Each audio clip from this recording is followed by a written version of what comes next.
नमस्कार। आज मैं जैसा कि मैंने वादा किया था कि आज फिर मैं एक अज्ञात हत्या के बारे में आपको बताऊंगा। दरअसल इस अज्ञात हत्या ने हम लोगों को झकझोर कर रख दिया था। बहुत हाई प्रोफाइल अज्ञात हत्या थी एक बच्ची की। हाई प्रोफाइल इस वजह से नहीं कि इसमें जो बच्ची इन्वॉल्व थी वो कोई हाई प्रोफाइल थी। जहाँ ये घटना हुई थी वो बहुत हाई प्रोफाइल जगह थी।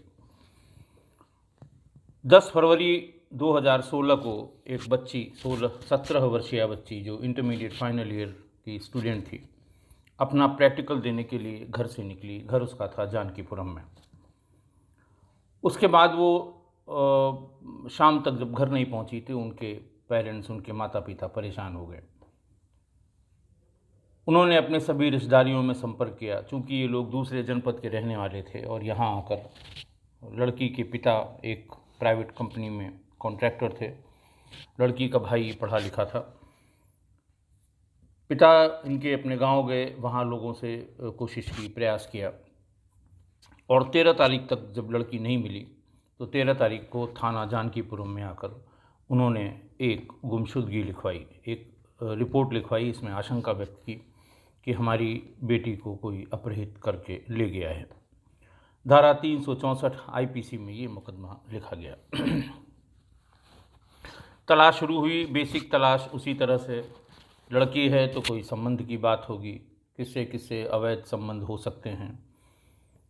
कॉल डिटेल उसकी खंगाली गई तो उसमें कोई ऐसी बात, किसी लड़के से ऐसी बात नहीं समझ में आई जिससे पूछताछ करनी हो या जिसके ऊपर ये शक हो कि शायद उस लड़के की वजह से ये घर से निकल गई हो। ये पता लगता था कि उस दिन करीब 1 बजे या 1:30 बजे तक उसकी अंतिम लोकेशन पार्क रोड, जो पॉश इलाका है हज़रतगंज के पास का, हज़रतगंज थाना क्षेत्र में पड़ता है। पार्क रोड में बहुत ढेर सारे विधायक मंत्री निवास है। पार्क रोड में ही लखनऊ का चिड़ियाघर है, लखनऊ ज़ू है। ये सब पार्क रोड एरिया में, सिविल हॉस्पिटल है। लोहिया पथ का इलाका है, ये सब पार्क रोड में। इवन माननीय मुख्यमंत्री जी का जो आवास वाला चौराहा, जिसे सीएम चौराहा या गोल्फ चौराहा कहते हैं, वो भी पार्क रोड के टावर से ही कवर होता है। लोग ढूंढ रहे थे, परिवार वाले बहुत परेशान थे। उनका जो गायब हुई लड़की थी उसका भाई बराबर पुलिस के संपर्क में था और कभी कभी पुलिस वाले खींचने भी लगते थे कि भाई आप कैसी बात कर रहे हैं। लड़की की उम्र उन्होंने चूँकि 17 साल बताई थी और पुलिस तो हमेशा उसको निगेट करती है, पुलिस हमेशा मना करती है, अरे ये पुलिस तेज़ी से एक्शन ले इसलिए 17 साल यानी अल्पवयस्क बता रहे हैं। इंटरमीडिएट फाइनल में है, ज़रूर 18 से ऊपर की होगी। बहरहाल इस कशमकश के बाद अचानक 16 तारीख को सुबह 7:30-8 बजे के आसपास गश्त पे जा रहे सिपाही को किसी ने रोका और बताया कि साहब एक लड़की की नंगी लाश, नेकेड बॉडी एक लड़की की पीछे नाले में पड़ी है। मैं जगह आपको बता दूं कि जिसने लखनऊ का जू देखा हो और लोहिया पथ देखा हो, यानी आप जब उधर लोरेटो कॉन्वेंट की तरफ से या यूं कह लें वीआईपी गेस्ट हाउस की तरफ से गोमती नगर को बढ़ेंगे तो पहला चौराहा, उसको गोल्फ क्लब चौराहा कहते हैं, वो माननीय मुख्यमंत्री जी के लिए, उनके आवास के लिए, और उस लाइन में जो और माननीय मंत्रीगण के आवास हैं उसके जाने के लिए दाहिने हाथ और बाएं तरफ अगर आप मुड़ेंगे तो सिविल हॉस्पिटल पहुंच जाएंगे। और अगर सीधे जाएंगे तो उस सरकार में वो नया रास्ता बना था बहुत चौड़ा, जिसको लोहिया पथ के नाम से अब भी जाना जाता है। लोहिया पथ के नाम से ही ऊपर उसमें एक बोर्ड भी लगा हुआ है। तो ये जब आप गोल्फ चौराहे से या सीएम हाउस के चौराहे से लोहिया पथ पर आगे बढ़ेंगे तो कोई 200 कदम या 300 कदम जाने पर बाएं हाथ को एक नाले के ऊपर पुलिया बनी है, जिसको आप क्रॉस करेंगे तो सीधे डीजीपी ऑफिस पहुंच जाएंगे। और उस लोहिया पथ और ज़ू यानी लखनऊ के चिड़ियाघर की जो पीछे की दीवार है, बड़ी ऊंची ऊंची मजबूत और अंग्रेज़ों के ज़माने की दीवार है, उसके बीच में एक नाला है जिससे पुराने शहर का पानी निकलकर और गोमती नदी में जाता है। जब बरसात होती है तो बहुत बुरी तरह से उफना आता है, सामान्य रूप से भी उसमें काफ़ी पानी बहता रहता है। उस नाली के दोनों तरफ जंगली पेड़ और तमाम झाड़ियाँ और तमाम जो सूखे लकड़ी के हिस्से होते हैं वो वहाँ पड़ी रहती। बहुत अगर आप नज़र कभी उधर डालेंगे तो कुछ पेड़ पौधों की वजह से या झाड़ियों की वजह से उसमें कुछ दिखाई नहीं पड़ता। खासकर जब पानी का सीज़न हो, बरसात का सीज़न हो और पूरे घास फूस सब हरे हो जाते हैं तो कतई दिखाई नहीं देता। और वो नाला भी आपको लोहिया पथ से नहीं दिखाई देगा। जब काफ़ी आगे निकल जाएंगे, डीजीपी साहब के मोड़ से जब आगे जाएंगे, तब कुछ उसको साफ़ सुथरा किया गया है, तब वो नाला आपको वहाँ दिखाई देगा। तो ये बताया गया कि साहब उसी नाले में, उसी झाड़ झंखाड़ में, यानी उस जहाँ पर ये बॉडी मिली है उसके बगल से लोहिया पथ से, और हर घंटे में हमारे ख्याल से 500 गाड़ियाँ पास होती होंगी और बहुत ढेर सारे लोग दोपहिया से, वाहन से, पैदल तमाम लोग जाते हैं, लेकिन किसी की नज़र नहीं पड़ी। उसके बाद तुरंत घर वालों ने, चूँकि पार्क रोड उसकी अंतिम लोकेशन आ रही थी और वो जहाँ बॉडी मिली थी वो भी पार्क रोड में थी, तो चौकी इंचार्ज पार्क रोड का माथा ठनका। उसको जो सिपाही थे वो पार्क रोड के ही थे, उन्होंने बताया चौकी इंचार्ज को कि साहब एक लड़की की बॉडी, नंगी नेकेड बॉडी यहाँ पर बिना कपड़ों की यहाँ पड़ी हुई है। भाग कर वो आया और उसने कहा फ़ौरन वादी मुकदमा को, यानी लड़की के भाई को और उनके पिता को इत्तला की जाए। वो आके देख कर पहचाने कि हो सकता है ये बॉडी उसी लड़की की हो जिसको पिछले 4-5 दिनों से ढूंढा जा रहा है। थोड़ी देर में लड़की का भाई और उसके पिता भी आ गए। देखते ही वो चीख कर रोने लगे, क्योंकि उसके गले में एक दुपट्टा था जो उसके स्कूल के ड्रेस का दुपट्टा था। थोड़ा आगे पीछे जब काफ़ी सर्च की गई तो उसका जो स्कर्ट होता है स्कूल के ड्रेस का वो भी मिल गया। थोड़ी देर बाद तो जैसे सोशल मीडिया पे हाहाकार मच गया कि मुख्यमंत्री निवास के पास गुमशुदा लड़की की लाश, बिल्कुल नेकेड बॉडी, ऐसा प्रतीत होता है कि बच्ची की बलात्कार करके हत्या कर दी गई। और 3-4 घंटे में ऐसा हाहाकार मचा, सभी लोग मौके पे पहुंच गए, मैं भी पहुंचा। माननीय मुख्यमंत्री जी के आवास के 100 कदम की दूरी का ये मामला था। हालांकि वो जंगल है, वहाँ कोई आता जाता नहीं है, लेकिन जगह तो वही कही जाएगी, माननीय मुख्यमंत्री के आवास के पास।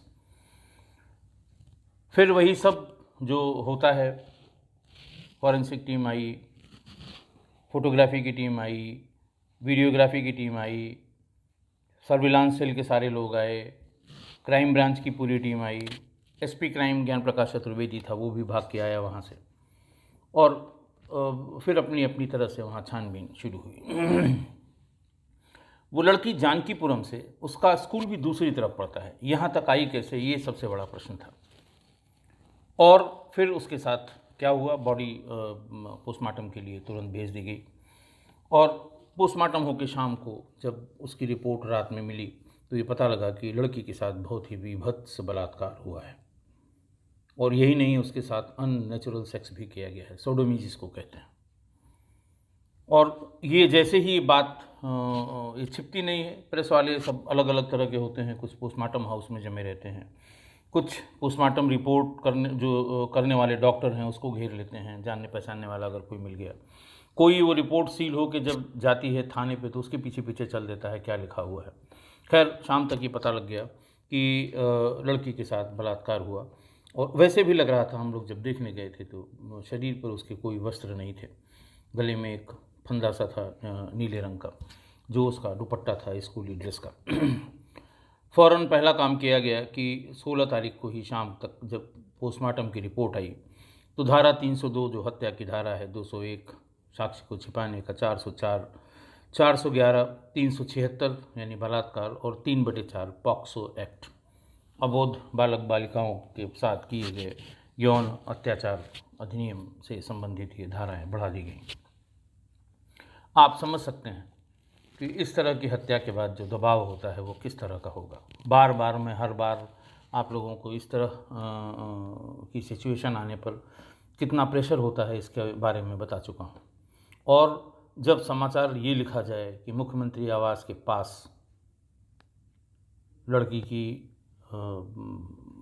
बलात्कार के बाद की हुई हत्या की लाश बरामद हुई, सब परेशान हुए। खैर डीजी साहब उस समय जावेद अहमद साहब थे। उन्होंने फ़ौरन कहा कि जो आईजी जोन हैं श्री ए सतीश गणेश साहब इसको क्लोजली सुपरवाइज़ करेंगे। मुझे भी फ़ोन किया कि इसको जल्दी से जल्दी आप इसको ओपन करिए। इसमें जो हाई प्रोफाइल प्लेस है ये ज़्यादा इम्पॉर्टेंट है, वो जगह जहाँ ये घटना हुई है वो ज़्यादा इम्पॉर्टेंट है, इसलिए इसका तुरंत जल्दी और सही खुलना बहुत ज़रूरी है। 5 दिन बाद बॉडी मिली थी और जब डॉक्टर से, जो पोस्टमार्टम करने वाले डॉक्टर्स थे, उनसे जब लोकल थाने के जानकीपुरम केसों ने संपर्क किया तो उन्होंने बताया सब बहुत ही ब्रूटल रेप किया गया है। फिर स्वैब जो उसमें होता है, लड़की है, अबोध है, रेप हुआ है, तो एक टीम उसका पोस्टमार्टम करती है और पूरी पोस्टमार्टम की कार्रवाई की वीडियो रिकॉर्डिंग की जाती है। डॉक्टर ने कहा कि साहब स्वैब हमने ले लिए हैं ताकि इसमें ये पता लग सके कि इसमें मेल स्पर्म्स यानी सीमेन का कितना हिस्सा है। फिर उन्होंने ये भी बताया कि साहब इसके साथ बहुत और भी दुष्कर्म हुआ है। अच्छा ये था कि उन्होंने अपने हिसाब से सारे स्वैब्स जो बॉडी पर उनको जहाँ जहाँ ऐसा लगा कि यहाँ कुछ फॉरेन पार्टिकल है उसका इकट्ठा करके उसकी स्लाइड बना दी। अब जब ये पोस्टमार्टम रिपोर्ट में तय हो गया कि बच्ची के साथ बलात्कार हुआ और कई लोगों ने बलात्कार किया, सामूहिक बलात्कार हुआ, बहुत गंभीर बात थी।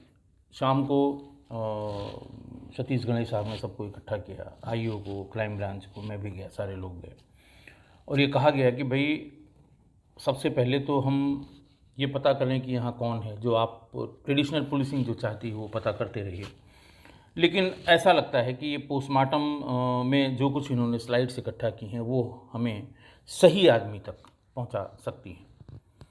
बात तय हुई और ये भी बात तय हुई कि इसके बारे में हम किसी से ओपनली डिस्कस नहीं करेंगे कि कितने लोगों ने फॉरेंसिक एविडेंस के हिसाब से कितने लोगों ने बलात्कार किया और क्या क्या उस बच्ची के साथ हुआ। ये हम लोग कहीं सार्वजनिक रूप से किसी से डिस्कस नहीं करेंगे ताकि ये बात न्यूज़पेपर्स में या चैनल्स पे ना आए और हमें अपने कल्प्रिट तक, अपने अपराधी तक पहुंचने में आसानी हो।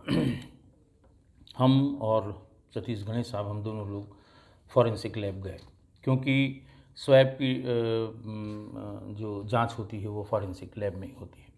वहाँ पर फॉरेंसिक एक्सपर्ट्स और डायरेक्टर एफएसएल से मिले और हम लोगों ने कहा कि साहब हमारी ये मदद करिए कि हम, पहली बात तो ये पता कैसे लगेगा कि इसके साथ कितने लोगों ने दरिंदगी की है, दूसरा उससे और कोई प्रोफाइल का पता लग सके, डेट का, टाइम का, ये सब भी हमें चाहिए।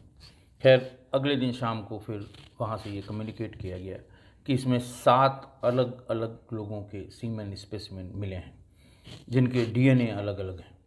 अलग अलग डीएनए के 7 अलग अलग सैंपल्स उन्होंने कलेक्ट कर लिए हैं। ये हमारे लिए बहुत शॉकिंग था, 7 आदमी, और इतना शॉकिंग था कि बस पूछिए मत, क्योंकि हम लोगों ने उस बच्ची के मृत शरीर को भी देखा था जब वो बरामद हुई थी।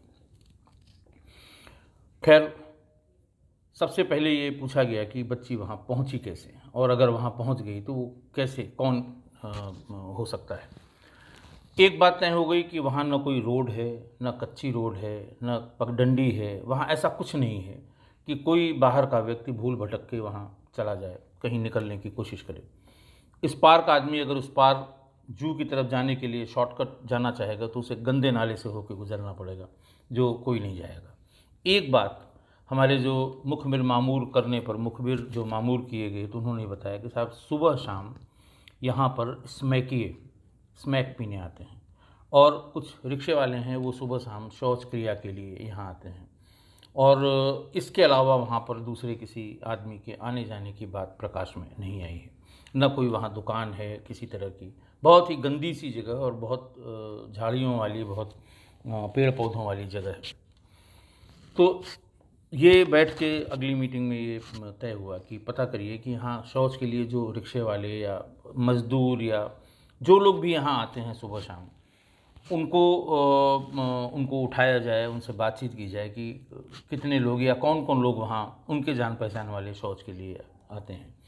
टू स्टार्ट फ्रॉम स्क्रैच यही समझ में आया कि पहले यहाँ कितना ट्रैफिक आता है, कितना फुटफॉल है और किस लिए है, ये पता किया जाए तो शायद हमें कोई लीड मिल सके। खैर 2-3 दिन पुलिस वालों ने अच्छी मेहनत करके 4 से 10 लोगों की लगभग एक लिस्ट तैयार करके दी कि साहब ये 10 लोग हैं जो रेगुलर, जिनके पास शौच क्रिया करने के लिए या कहीं और जाने के लिए कोई साधन नहीं है और वो इतना पैसा भी उनके पास नहीं है कि सुलभ शौचालय में सुबह शाम वो 2 रुपये या 4 रुपये दे के शौच क्रिया कर सकें। वो यहीं आते हैं, देहात की बैकग्राउंड के हैं और ज़्यादातर रिक्शा चालक हैं। खैर उनको एक एक करके सबको थाने पर बुलाया गया और उनसे पूछा गया कि भाई आप लोगों ने किसको नहीं देखा है पिछले 5-7 दिनों से, जो पहले हमेशा आता रहा हो और पिछले 5-7 दिनों से नहीं आ रहा हो, और ख़ासकर 10 तारीख के बाद से या 11 तारीख के बाद से।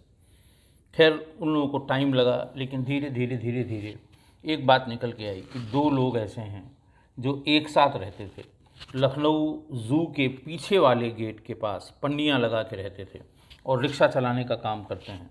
पार्क रोड से एक रिक्शे की टाल से वो सुबह किराए पर लेते हैं और शाम को वहाँ जमा कर देते हैं। जो कुछ दिन में पैसा मिलता है उसका वहीं खाना वाना बनाते हैं, आराम करते हैं और 10-12-15 दिन पे पैसा लेके अपने घर चले जाते हैं। उनका नाम बताया गया कि ये 2 लोग हैं जो रिक्शा चलाते हैं और वहाँ रहते हैं। एक का नाम था दीपक उर्फ दीपू, सन ऑफ श्री कृष्णा, निवासी टिमुई खेड़ा, थाना हैदरगढ़, बाराबंकी। और दूसरे का नाम था सतगुरु लोध, पुत्र स्वर्गीय गोविंद लोध, वो भी टिमुई खेड़ा, हैदरगढ़, बाराबंकी का रहने वाला था, जो उसी जगह पन्नी लगा के और रिक्शा चालक रहते हैं। उन्होंने बताया सब ये दोनों लोग पिछले इतने दिनों से नहीं रह रहे हैं, इनके पास कोई मोबाइल नंबर भी नहीं है।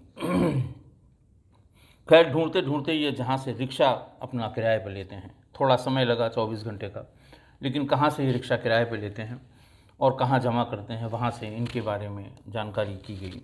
तो धीरे धीरे करके इनकी जानकारी ये पता लगी कि पिछले 10 दिन से वो यहाँ नहीं हैं और अपने घर पर हैं। घर पर इनके दबिश दी गई तो इसमें दीपू मिल गया और दीपू के घर की तलाशी में इसकी पत्नी के पास वो मोबाइल सेट मिल गया जो बच्ची का था, जो मृतका का था। ये बहुत बड़ी लीड थी। इन दोनों को लाया गया, यहाँ पर सख्ती की गई, अच्छी और बहुत अच्छी वाली पूछताछ की गई और बहुत अच्छी वाली पूछताछ की गई और ऐसी पूछताछ की गई कि फर्दर पूछताछ करने का स्कोप नहीं रह गया। तो फिर इनको थोड़ा आराम करने के लिए आराम करने दिया गया, कुछ इनको दवा भी दिलाई गई और फिर पूछताछ प्रारंभ की गई। लेकिन बहुत ज़्यादा वो इधर से उधर नहीं हुए, क्योंकि अखबारों में इतना हल्ला हो चुका था, टीवी पर इतनी खबरें दिखाई जा चुकी थी कि वो जैसे कहते हैं डर से गए थे।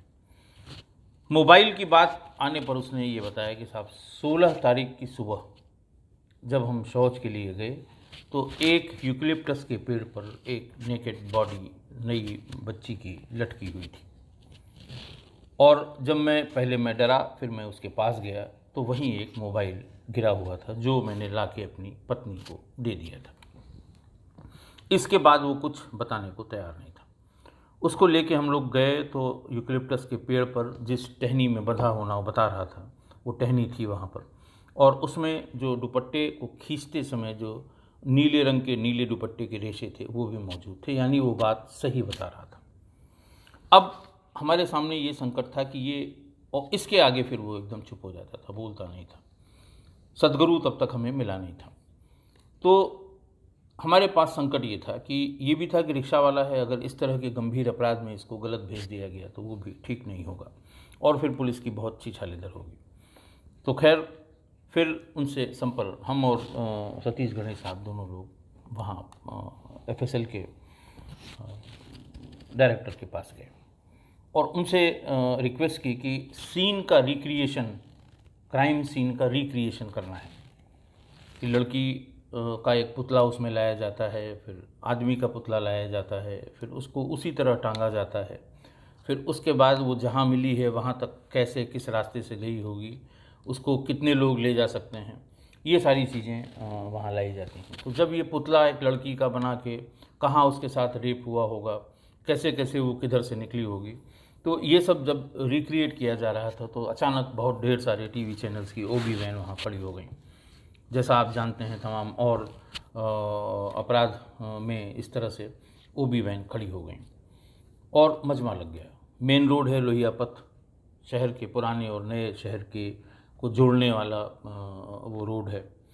तो एकदम मजमा लग गया और जाम लग गया। इसी बीच में किसी ने ये ध्यान देकर बताया कि जिस पटरी पर ये क्राइम सीन का रिक्रिएशन किया जा रहा था उसके सामने वाली पटरी पर एक ऊंचे पेड़ में एक व्यक्ति लटका हुआ है। अब जैसे हल्ला हुआ, सारी भीड़ अचानक उधर चली गई, सारी ओबी वैन उधर चली गई और ये एकदम 5 मिनट में ऐसे हुआ कि किसी की समझ में नहीं आया। मैं भी वहीं था, हमारे एसपी क्राइम थे, एसपी सिटी थे, सारे लोग वहीं थे। वो सीन का जो रिक्रिएशन था उसको हम लोग भी समझना चाह रहे थे कि आखिर क्या हुआ होगा घटना वाले दिन। अचानक जब भीड़ उधर भागी तो किसी ने बताया साहब एक बॉडी वहाँ टंगी पड़ी है। अब आप समझिए कि ये कोढ़ में खास था। उस समय बिल्कुल जैसे हम लोग किंग कर्तव्य मूड हो गए कि एक घटना में हम इतना परेशान हैं, अभी पता नहीं कौन वहाँ लटका मिले, कौन है।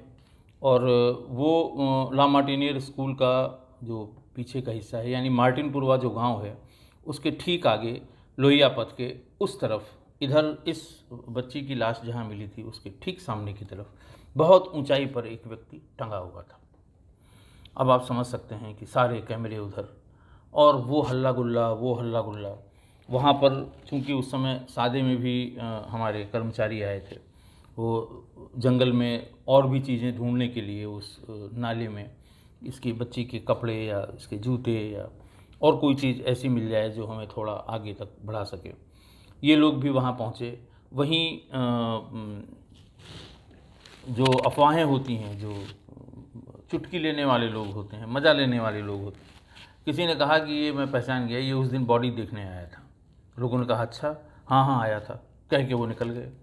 अब वो सब ये बॉडी देखने आया था। किसी ने कहा फिर ऊपर कैसे टंग गया? बोले साहब बॉडी देखने आया था, ये उसी लड़की ने इनको टांग दिया होगा। अब इस तरह की बेहुदा बातें, अफवाहों वाली बातें। कुछ देर बाद वो भीड़ अपने आप चली भी गई वहाँ से। पता नहीं कौन सी बात उनके बीच में हुई कि चली गई। तब तक फायर सर्विस का वो जो लैडर होता है वो लाया गया, उससे निकाला गया। एक तौलिए से उसने अपने गले में बांध के पेड़ से लटका था। उतनी दूर तक दूसरा आदमी कोई जा भी नहीं सकता, और ये कहा जाए अगर कि किसी ने मार के टांग दिया होगा तो ये भी उतनी ऊंचाई पर संभव नहीं है। आने जाने वाली जो रात की गाड़ियां हैं उसकी लाइट बहुत पड़ती है, और दिन में वहाँ किसी भी अननेचुरल एक्टिविटी को देख के किसी की भी निगाह जो गाड़ी पर है, मोटरसाइकिल पर है, उसकी पड़ सकती है। तो वो गया खुद और खुद ही लटका, लेकिन उसको उतारा गया तुरंत, उसका पंचायतनामा कराया गया। बहुत दिन बाद उसकी 3 या 4 दिन बाद उसकी पहचान हो पाई कि वो भी एक मज़दूर था और काफ़ी दिनों से डिप्रेशन में था, बहुत उधार हो गया था, दे नहीं पा रहा था, घर से भाग के आ रहा था, यहीं छिप रहा था, कभी कभी रिक्शा भी चला लेता था। तो ये एक घटना हो गई। 3-4 घंटे बाद जब ये तय हो गया कि दोनों घटनाएं अलग अलग हैं, इनका एक दूसरे से कोई सरोकार नहीं है, कहीं से भी इंटरकनेक्टेड नहीं है, तब जान में जान आई। क्राइम सीन का रिक्रिएशन हो गया। छोटी छोटी थोड़ी थोड़ी बातें हम लोगों की समझ में आ रही थी कि क्या हुआ होगा। इसी बीच जो डायरेक्टर एफएसएल से उनसे ये बात की गई कि साहब हम लोगों को जो वहाँ नशा करने नशेड़ी लोग आते हैं, हम ये चाहते हैं कि जितने भी लोग नहीं आए हैं या जो रेगुलर आते हैं इनकी सैम्पलिंग कर लें डीएनए की। आप जैसे कहें वैसे हम सैंपल कलेक्ट कर लें, और जो स्वैब आपने निकाले हैं, जो स्लाइड आपने निकाली है, आप उनमें से एक एक करके मैच करा के, हो सकता है इस मैचिंग से हमें पता लग जाए। हम जहाँ तक नहीं पहुँच पा रहे हैं, जब 7 या 8 लोगों के डीएनए हैं उसमें, तो अब सबका पता लग पाना ऐसे बहुत मुश्किल है। और चूँकि वहाँ कई इस तरह के छोटे छोटे जैसे स्लम टाइप के हैं, 5-5, 6-6 झोपड़ियाँ बना के रिक्शा चालक, मजदूर, ये सब रहते हैं। कौन कहाँ क्या करके चला गया ये पता करना बहुत मुश्किल होगा। हालांकि ये बात लीगली संभव नहीं थी कि हमें फॉरेंसिक साइंस लैब के लोग इस तरह से टेस्ट करते हुए वो बताते जाएं, तब हम अपना आगे काम करें। लेकिन उनसे रिक्वेस्ट की गई कि हम एक बहुत इम्पॉर्टेंट क्राइम में उलझे हुए हैं, तो कृपा करके। फिर दिया गया इनका DNA सैंपल, दीपू का और दूसरा आदमी जो था सतगुरु लोध का। DNA सैंपलिंग के बाद उसके रिजल्ट में थोड़ा सा समय लगता है। 2-3 दिन बाद इनके सैंपल मिल गए।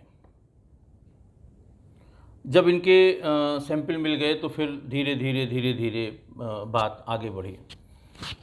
सैंपल तो बहुत सारे लोगों के हम लोगों ने वहाँ, जितने आसपास के जिनको लोगों ने बताया कि ये शौच क्रिया करने उसी जंगल में जाते हैं, ऐसे 10, 20, 25 लोगों के सैंपल लिए और उनको मिलान के लिए भिजवाया।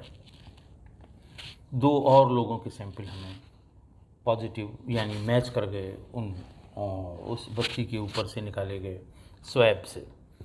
वो थे माइकल और नसीर। ये दोनों गोल्फ क्लब के कैडी थे और वो सामने जो मार्टिन पुरवा है उसी में रहा करते थे।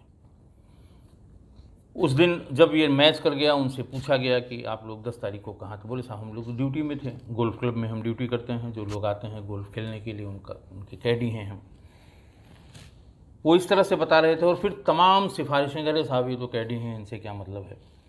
वो जहाँ उनके घर वाले जाके रोए गाए होंगे, लोगों ने कहा होगा। फिर CCTV फुटेज निकाली गई गोल्फ क्लब की। 10 तारीख को ये दोनों ही गोल्फ क्लब नहीं आए थे। 11 तारीख को सुबह 10:35 पे इन लोगों ने गोल्फ क्लब में एंट्री की थी एक साथ, और CCTV फुटेज में दोनों की ये एंट्री उसमें दिखाई पड़ रही थी।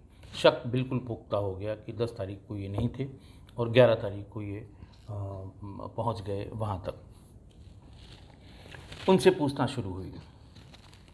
उनसे भी वही अच्छी वाली, बहुत अच्छी वाली और तरह तरह की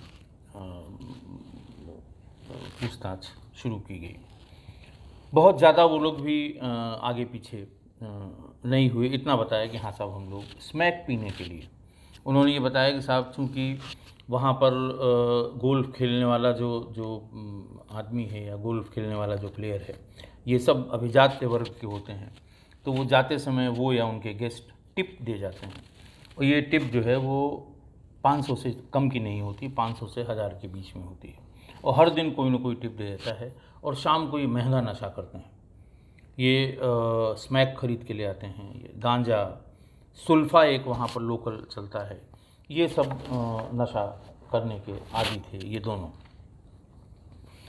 फिर हम लोग इसकी बात से हम लोग मुतमईन थे और डायरेक्टर FSL के पास हम दोनों लोग फिर गए कि सर कितना क्या क्या क्राइटेरिया है, कैसे मैच करते हैं और कैसे आप इन फला लोगों के मैच करने का की बात बता रहे हैं। फिर उन्होंने बताया कि इसके 12-13 क्राइटेरिया होते हैं और एक परसेंटेज के बाद जब वो मिलान हो जाता है तो हम बता देते हैं कि 30% मैच कर रहा है, 40% मैच कर रहा है, 80% मैच कर रहा है।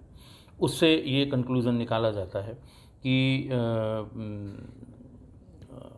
ये किसने ये क्राइम किया होगा, मौके पर कौन रहा होगा। फिर जब इन चारों से पूछताछ, फिर ये चारों को इकट्ठा किया गया। 2 लोगों को काफ़ी दिन हो गए थे, अखबार वालों ने बड़ा हल्ला मचाया, तो इनको कोर्ट के सामने प्रस्तुत किया गया। और फिर कोर्ट से यह हम लोगों ने कहीं शेयर नहीं किया कि किसके किसके DNA हमने मैच कर लिए हैं। कोर्ट से रिक्वेस्ट की गई, हमारे SP सिटी स्वयं कोर्ट में उपस्थित हुए और उन्होंने कहा कि साहब हम एक गोपनीय रिपोर्ट सबमिट करेंगे कोर्ट में, जो कोर्ट की कस्टडी में रहे। हमारा पर्पज़ ये है कि अभी अगर लीक हुआ तो हमारे लिए दिक्कत होगी। कोर्ट ने उसको देखा और फ़ौरन उनकी पुलिस रिमांड 14 दिन की दे दी। वो दोनों रिमांड पर आ गए और उसके बाद माइकल और नासिर ये सब भी हमारे पास पहले से थे ही। अब इनसे सस्टेन इंट्रोगेशन शुरू हुई और फिर एक और विशेष प्रकार की पूछताछ होती है। अच्छी, बहुत अच्छी, बहुत अच्छी, बहुत अच्छी से बाद भी जो अंतिम पूछताछ है उसके बाद फिर कुछ बचता नहीं है। वो झटका पूछताछ कहते हैं उसको। जो पुराने रेलवे स्टेशन पे जो टेलीफोन हुआ करते थे, उसको घूमने वाली एक घुंडी होती थी, उसको खूब घुमा के कस दिया जाता था, तो उसमें एक हल्की 10-12 वोल्ट की करंट निकलती थी जिससे टेलीफोन का कम्युनिकेशन होता। अब चूंकि सब जगह कम्युनिकेशन अच्छा हो गया है तो कुछ बहुत अच्छे इंटरप्रेट करने वाले इंस्पेक्टर्स, सब इंस्पेक्टर्स, वो मशीन कबाड़ से खरीद लाते हैं। उसके दो एंड होते हैं, प्लस और माइनस। जब आप उसमें जैसे जैसे चलाएंगे तो वैसे वैसे वो करंट उतनी ही 12 वोल्ट से अधिक नहीं होता है। तो उसको शरीर के दो अलग अलग पार्ट्स पे क्लिप में लगा दिया जाता है।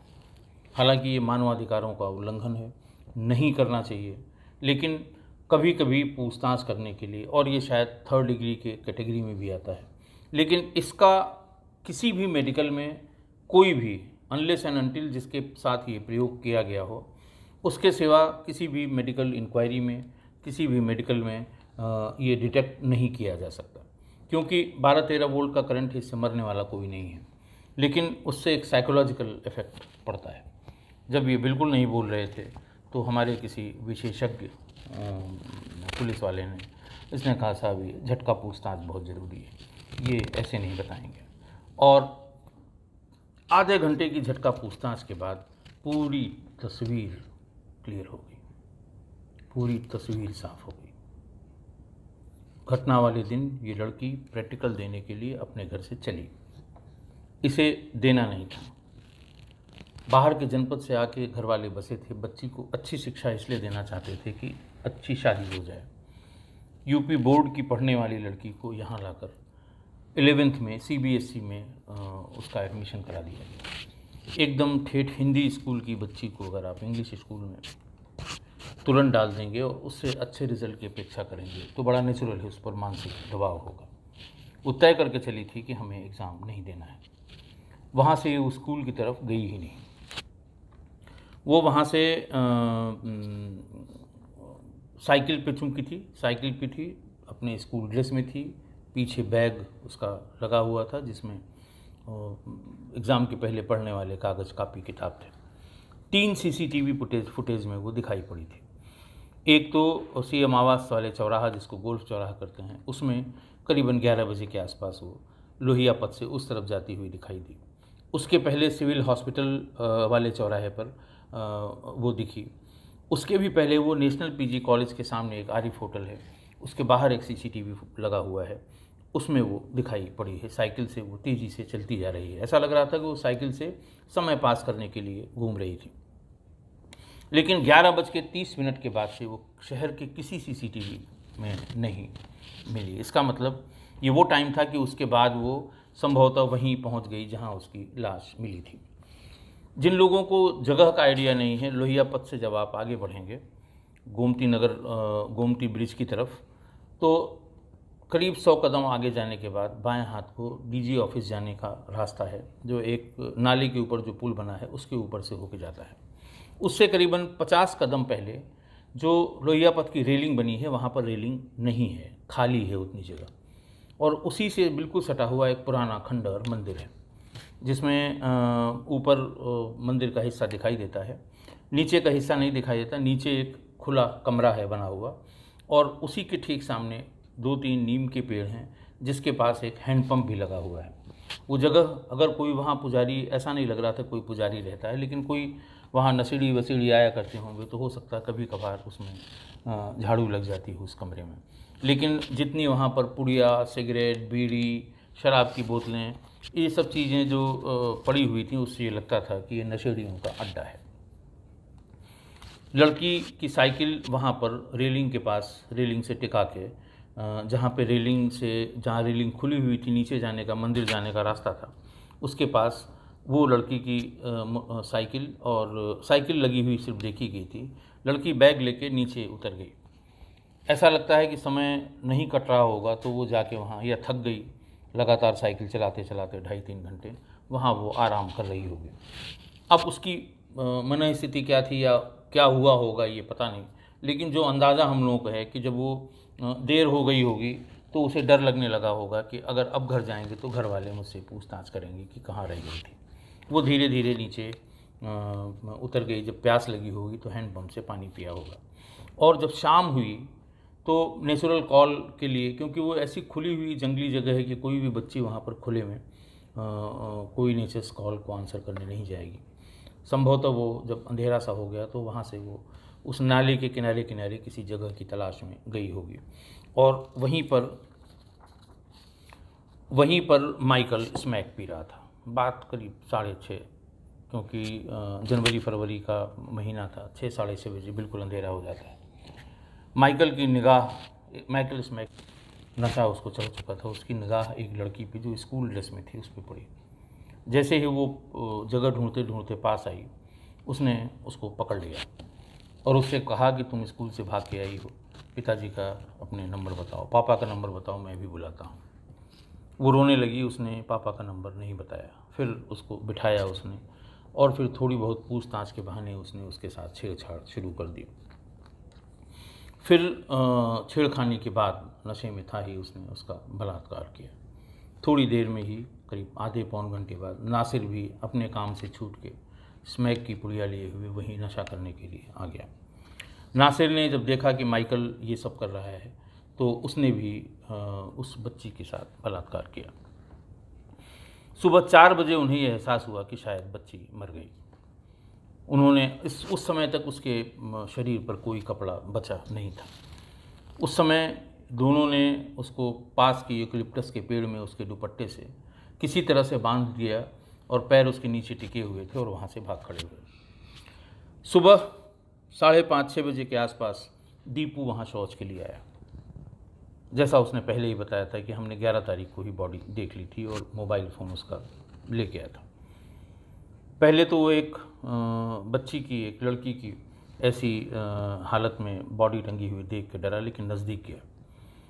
उसने बताया कि जब उसने बॉडी को टच किया तो बॉडी अभी गर्म थी, और हम लोग उसके बाद इंटरप्रेट करने लगे कि शायद इन दोनों ने, क्योंकि इसमें एक पीते जा रहे थे और बच्ची के साथ रेप करते जा रहे थे, तो शायद नशे में उन्हें समझ में नहीं आया और उसकी मृत्यु नहीं हुई थी, तभी उसे गले में फंदा डाल के उसे यूकलिप्टस के पेड़ पर करीब 6-7 फीट पर एक पुरानी टहनी जो टूट जाती है, उसकी खूंटी जैसी जो स्ट्रक्चर बचा रहता है, उसी में लटका रखा था।